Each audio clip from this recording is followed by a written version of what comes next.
7 वर्ष आम्ही पत्र्याच्या शेडमध्ये म्हणजे पत्र्याच्या याच्यात ग्रामपंचायत कार्यालयाचं कामकाज केलं. निघाल्यानंतर गरम पंचायतला म्हणजे गरमशे कुठे बसायचं ते कागदपत्र ठेवायला असं काही सारा नव्हता. सांडपाणी ते जमिनीतच मुरवायचं. त्यामुळे आमच्या गावात 1,51,000चं बक्षीस आम्हाला प्रथम क्रमांकावर मिळालं होतं. आम्ही 7 वाजेपासून ग्रामपंचायत उघडल्यानंतर लोकांना ती सवय लावली आणि मजूर वगैरे असल्यामुळे आम्हाला लक्षात आलं की यांचं कामकाज 7 ते 10 मध्ये झालं पाहिजे. 2-2.5 कोटीचं काम आम्ही या 5 वर्षामध्ये आम्ही केलं. आमच्या गावात वंचित असा लाभार्थी एकही मिळणार नाही, ज्याच्याकडे रेशन कार्ड आहे परंतु धान्य भेटत नाही, ज्यांच्याकडे घरकुलचा उतारा आहे आणि घरकुल नाही. नमस्कार, मी अनिता दिनकर राठोड, चैतन्य तांडा क्रमांक 4 या गावाची लोकनियुक्त सरपंच. आमच्या गावात 5 वर्षात जे विकास कामे झालेली ते ग्रामपंचायत कार्यालय, सेवालाल भवन, रस्ते, भुयारी गटारी, तसेच स्मशानभूमी. आम्ही आमच्या गावात 100% स्वच्छखड्डे तयार केले होते. स्वच्छखड्ड्यामध्ये जे घरातील वेस्टेज जाणारं पाणी होतं, सांडपाणी, ते जमिनीतच मुरवायचं. त्यामुळे आमच्या गावात 1,51,000चं बक्षीस आम्हाला प्रथम क्रमांकावर मिळालं होतं. घरकुल 2024 ते 25 या काळात घरकुलमध्ये सुद्धा आमच्या गावाला प्रथम क्रमांक मिळालं होतं. मी माझ्या सर्व गावकऱ्यांचं आणि सदस्यांचं या विकास कामामध्ये खूप मोठ्या प्रमाणात वाटा आहे, त्यामुळे त्यांचं खूप खूप आभार मानतो. धन्यवाद. नमस्कार, मी श्री आनंदा शिवराम राठोड, उपसरपंच, चैतन्य तांडा क्रमांक 4. स्मशानभूमीचं काम केलं. नंतर आम्ही गिरणाहून स्पेशल वॉटर सप्लायचं काम केलं. नंतर आम्ही आमच्या ओपन प्लेसमध्ये व्यायामशाळा असं आणि गावात 10 लाखाचे प्रत्येक गावात रस्ते तयार केले. 2-2.5 कोटीचं काम आम्ही या 5 वर्षामध्ये आम्ही केलं. आणि शेवटी डासमुक्त गाव आम्ही डासमुक्त गाव केलं.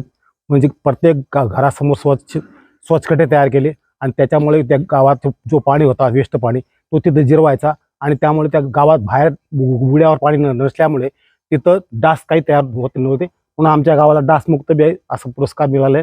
आणि प्रथम पुरस्कार 6 महिन्यामध्ये आम्हाला 1,51,000चा पुरस्कार आम्हाला मिळाला. नमस्कार, मी दिनकर राठोड, माजी चेअरमन विकास सोसायटी करगाव.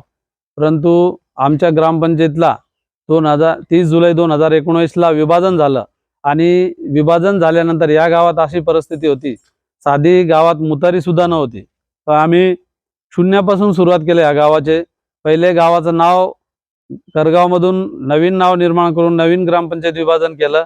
ग्रामपंचायतीची अधिसूचना काढली, विभाजन केलं. विभाजन झाल्यानंतर लोकनियुक्त सरपंच म्हणून माझ्या पत्नीला या गावाचं प्रथम सरपंच पदाचा मान मिळाला. त्यांच्यासोबत आनंदाभाऊ राठोड हे उपसरपंच, संपूर्ण बाडी ग्रामपंचायत सदस्य वसंतभाऊ राठोड, अनिताबाई चव्हाण, यशोदाबाई राठोड, परवीन चव्हाण आणि अरुणा पवार या सदस्यांनी एक विकास कामाला म्हणजे साथ दिली. 5 वर्षात प्रचंड प्रमाणात विकास कामाला सुरुवात झाली. सुरुवातीला आम्ही गावात 2 मुतारीचं नियोजन केलं, कारण गावात लोक बाहेरचे यायचे आणि गावात मुतारी सुद्धा नव्हती. मग ते मुतारीपासून सुरुवात केलेलं हे काम या गावात 1 रुपयाचा निधी नसताना गावाला विकासासाठी निधी मिळेल यासाठी 2019ला आमदार मंगेदादा चव्हाण यांची साथ मिळाली. आणि 20 पासून जी साथ मिळाली त्यांची, मधील काळात कोरोना पिरियडमध्ये 2-2.5 वर्ष कुठलाही निधी नसताना आम्ही एकदम कठीण परिस्थितीत ग्रामपंचायत उभारणा केली. आणि उभारणा केल्यानंतर 5 वर्षात जी साथ मिळाली लोकांची, त्या साथमुळं आम्ही गावात लोकांना भरघोस असं निधीचा म्हणजे विकास कामाचं भरघोस असा निधी आम्हाला मंगेदादांच्या मार्फत मिळालं. पहिला निधी मिळाला आम्हाला ग्रामपंचायत कार्यालय, ग्रामपंचायतचं वॉल कंपाऊंड, ग्रामपंचायतला सेवालाल भवन गावासाठी, व्यायामशाळा, चैतन्य तांड्याच्या स्मशानभूमीला आपलं स्मशानभूमी बैठक व्यवस्था, स्मशानभूमी, त्याच्यानंतर ग्रामपंचायत भवन. आणि आमच्या गावाला स्वातंत्र्यापासून आजपर्यंत डांबरी रस्ता नव्हता. म्हणजे गावात मुख्य शहराला जोडण्यासाठी डांबरी रस्ता नव्हता. आम्हाला 75 ते 80 वर्षात पहिल्यांदा CM JSYमध्ये मंगेदादांनी हा रस्ता कोणत्याही याच्यात बसत नव्हता, तर मग दुसऱ्या मार्गाने आम्हाला बसून दिलं. इथून तर बोरखेडा मार्ग बहाळ असं या रस्त्याचं नाव देऊन हा 12 कोटीचा रस्ता आम्हाला बनवून दिला. त्या रस्त्याला आम्हाला गावांतर्गत गटार पाहिजे होती, ती गटार पण करून दिली.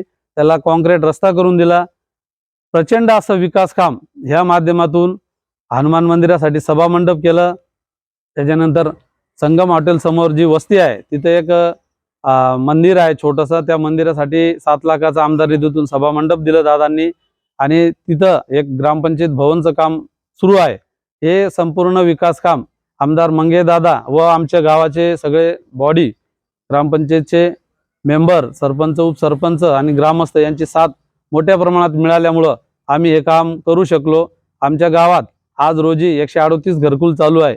कोणत्याही घरकुलवाल्याकडून 10 रुपयाचा कोणत्याही पैशाची अपेक्षा 1 रुपये न केले जातात.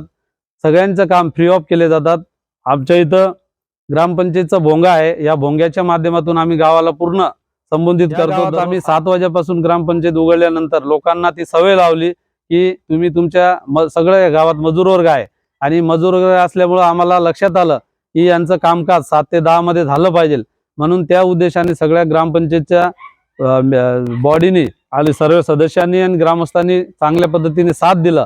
म्हणून आम्ही या गावात एकदम मोठं विकास काम उभारू शकलो. आज नवीन ग्रामपंचायतचा वर्धापन दिवस पहिल्या दिवसापासून या ग्रामपंचायतचं कामकाज सुरू होणार आहे. 7 वर्ष आम्ही पत्र्याच्या शेडमध्ये म्हणजे पत्र्याच्या याच्यात ग्रामपंचायत कार्यालयाचं कामकाज केलं. त्यांनी व त्या मालकांनी खूप साथ दिली. म्हणून आम्ही या लोकांना एवढं मोठ्या प्रमाणात विकास काम केलं गावात आणि लाभार्थींना प्रचंड प्रमाणात लाभ देण्यात आला.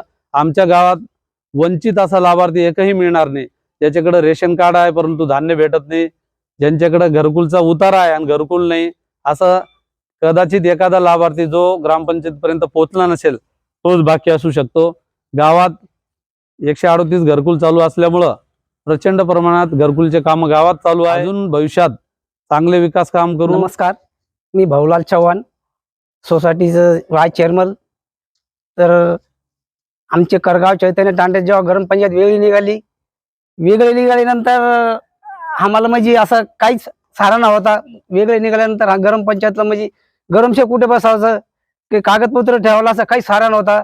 पण आमचं सरपंच, उपसरपंच, सदस्य यांनी कामाची पाऊल उचलले आणि आमदार मंगेश दादा आशीर्वाद घेतले. कामाचे यश मिळालं तर बरेच कामं झाले. कामं म्हणजे असं झालं, ग्रामपंचायती जागा विकत घेऊन एवढी इमारत उभी केली, शेवालाल भवन उभा केलं, मसानभूमी झाली, गावात बरंच काम झाले, गटारी झाले, सोसखड्डे झाले, मसानभूमी झाले, वाईम शाळा झाले, असे बरेच काम हे सर्व आमदार मंगेश दादा आशीर्वाद झाले.